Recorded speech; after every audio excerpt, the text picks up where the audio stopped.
विशेष कार्यक्रम में आज आप सुनेंगे रामनवमी को लेकर अयोध्या के श्री राम जन्मभूमि समेत प्रमुख मंदिरों में होने वाले विशेष आयोजन और भक्ति के वातावरण पर आकाशवाणी प्रतिनिधि तन्मय सोनी के साथ शैलेंद्र शर्मा की रिपोर्ट।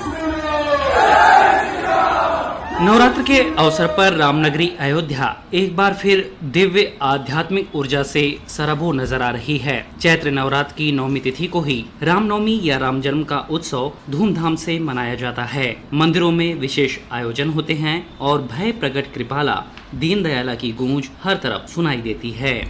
इस साल अयोध्या में रामनवमी का पर्व खास है क्योंकि राष्ट्रपति द्रौपदी मुर्मू ने संतों की उपस्थिति में वैदिक मंत्रोच्चार के बीच चैत्र शुक्ल प्रतिपदा यानी नवरात्रि के पहले दिन श्री राम जन्मभूमि मंदिर के द्वितीय तल पर श्री राम यंत्र की विधिवत स्थापना की है। श्री राम यंत्र 2 वर्ष पूर्व जगत गुरु शंकराचार्य विजेंद्र सरस्वती महाराज द्वारा शोभा यात्रा के माध्यम से अयोध्या भेजा गया था।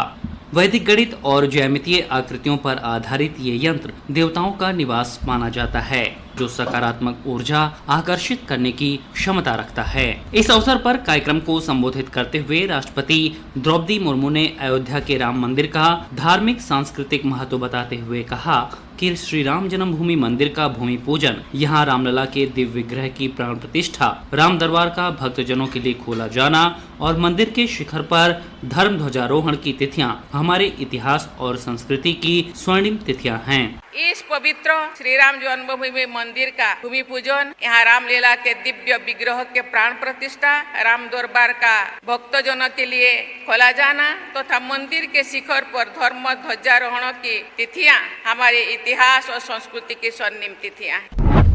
कार्यक्रम में मुख्यमंत्री योगी आदित्यनाथ ने राम राज्य की अनुभूति का जिक्र करते हुए कहा कि दुनिया में युद्ध चल रहे हैं और हम श्री राम यंत्र की प्रतिष्ठापना कार्यक्रम में सहभागी बन रहे हैं। उन्होंने कहा कि उत्तर प्रदेश में 2025 में 156 करोड़ श्रद्धालु पर्यटक धार्मिक व आध्यात्मिक स्थलों की यात्रा करने उत्तर प्रदेश आए। ये नया और बदलता भारत है। वर्तमान पीढ़ी अब दिग्भ्रमित नहीं है, वो सही दिशा में जा रही है। आपने देखा होगा उत्तर प्रदेश के अंदर गत वर्ष 2025 में 156 करोड़ श्रद्धालु और पर्यटक उत्तर प्रदेश के आध्यात्मिक और धार्मिक स्थलों की यात्रा करने के लिए आया है। दुनिया के अंदर इतनी आबादी किसी देश के पास नहीं है जितने हमारे यहाँ उत्तर प्रदेश में श्री राम जन्मभूमि में, काशी विश्वनाथ धाम में, प्रयागराज महाकुंभ में, मथुरा वृंदावन में दर्शन करने के लिए लोग आए। ये नया भारत है और ये बदलता हुआ भारत भी है। अब वर्तमान पीढ़ी जिसके बारे में लोग कहते थे कि ये दिग्भ्रमित है, लेकिन वो दिग्भ्रमित नहीं है,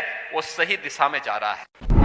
निश्चित ही यह अवसर अयोध्या वासियों और संत समाज को प्रफुल्लित करने वाला था। चैत्र नवरात्रि को लेकर जब पहले ही अयोध्या भक्ति आस्था में डूबी हुई है तो मंदिरों में विविध आयोजन हो रहे हैं। ऐसे में राम यंत्र की स्थापना मंदिर की दिव्यता और भव्यता को नए आयाम पर ले गई है। रामनवमी की रौनक अभी से पूरे शहर में दिखने लगी है। प्रमुख मंदिरों में जहां राम जन्मोत्सव को लेकर विविध आयोजन हो रहे हैं, वहीं संत समाज और भक्त राममय हो गए हैं। अयोध्या में रामनवमी की महत्ता बताते हुए जगत गुरु राम दिनेशाचार्य कहते हैं कि अयोध्या का ये सौभाग्य है कि भगवान श्री राम का यहाँ जन्म हुआ। इस दिन पूरे मठ मंदिर में दिव्य आयोजन होते हैं। ठीक 12 बजे मंदिरों में जन्मोत्सव पूरे धूमधाम से ऐसे मनाया जाता है जिससे त्रेता युग की अनुभूति होती है। ये जो सौभाग्य अयोध्या की पावन धरती को प्राप्त हुआ है तो पूरे मठ मंदिर में एक नया उत्साह, नया उमंग रहता है। अपने परमात्मा के प्रकट होने का जो परम वैभव है, उस परम वैभव के लिए प्रातः काल से ही दिव्य अनुष्ठान प्रारंभ होते हैं।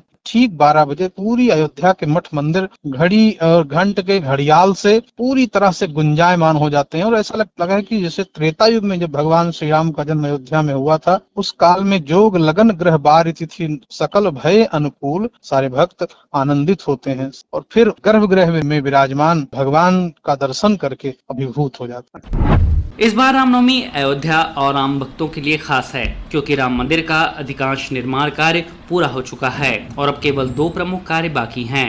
जिनमें हुतात्मा स्मारक और अस्थायी मंदिर का निर्माण शामिल है। राम मंदिर निर्माण समिति के अध्यक्ष निपेन मिश्र ने बताया कि जो निर्माण कार्य पूरे हो चुके हैं उन्हें धीरे धीरे श्री राम जन्मभूमि तीर्थ क्षेत्र ट्रस्ट को सौंपा जा रहा है। वहीं रामनवमी पर इस बार भी सूर्य तिलक की खास परंपरा को जारी रखा जाएगा, जिसमें रामनवमी के दिन दोपहर 12 बजे सूर्य की किरणें सीधे रामलला की प्रतिमा के माथे पर पड़ेंगी। निपेन मिश्रा ने बताया कि इस व्यवस्था को सुचारू रूप से जारी रखने के लिए सेंट्रल बिल्डिंग रिसर्च इंस्टीट्यूट और ऑप्टिका कंपनी के साथ 10 वर्षों का अनुबंध किया गया है। सूर्य का तिलक होगा और यह कार्य बिना किसी कठिनाई के, बिना किसी तकनीकी कमी न हो, इसलिए ट्रस्ट और CBRI रुड़की जिन्होंने ये बनवाया था और जो ऑप्टिका कंपनी बेंगलोर की थी जिसने वहाँ के छोटे सभी चीजें बनाई थी, कंप्यूटर प्रोग्राम किया था, 10 साल का हम अनुबंध कर रहे हैं जिससे वह लोग ही इसको चलाएं और कोई कमी न आए।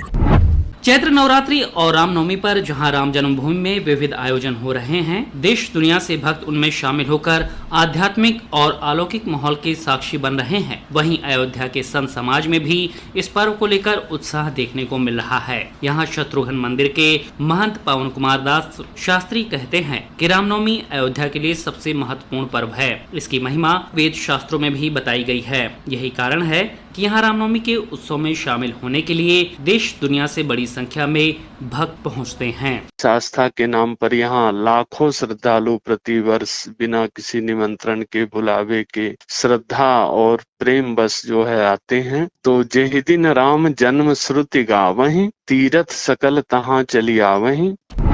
चैत्र नवरात्र में अयोध्या का धार्मिक माहौल अपने शिखर पर होता है। सड़कों पर भजन कीर्तन, साधु संतों का आगमन, कथा प्रवचन और धार्मिक यात्राएं इस नगरी में भक्ति का रंग घोल देती हैं। अयोध्या के रहने वाले कमलाकांत सुंदरम कहते हैं कि रामनवमी के दिन अयोध्या में हर गली, हर मंदिर और हर घाट पर भक्ति की धारा बहती नजर आती है। श्रद्धालु सरयू नदी में स्नान कर पुण्य अर्जित करते हैं और फिर रामलला के दर्शन कर अपने जीवन को धन्य मानते हैं। अयोध्या के दृष्टिगत ये पर्व बहुत महत्व का है और चूंकि ये नया वर्ष, हिंदी नववर्ष का भी दिन है, इस दिन मनाया जाता है। इस नाते सारे लोग अपने अपने घरों को सजाते हैं, रंगोली बनाते हैं, वंदनवार लगाते हैं और अपने यहाँ पताकाएं लगाते हैं। तो इस प्रकार का उत्सव मनाते हैं। इसलिए ये पर्व वास्तव में बहुत बड़ा पर्व है और अयोध्या वासियों के लिए बहुत ही सौभाग्य का है कि जो लोग इस पर्व में शामिल हो पाते हैं।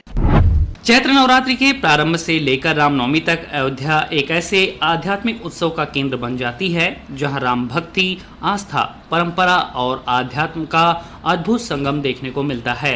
ये केवल एक धार्मिक आयोजन नहीं बल्कि भारतीय संस्कृति, श्रद्धा और एकता का भव्य उत्सव है जो हर वर्ष करोड़ों लोगों के मन में नई ऊर्जा और विश्वास का संचार करता है। विशेष कार्यक्रम में आज आपने सुना रामनवमी को लेकर अयोध्या के श्री राम जन्मभूमि समेत प्रमुख मंदिरों में होने वाले विशेष आयोजन और भक्ति के वातावरण पर आकाशवाणी प्रतिनिधि तन्मय सोनी के साथ शैलेंद्र शर्मा की रिपोर्ट।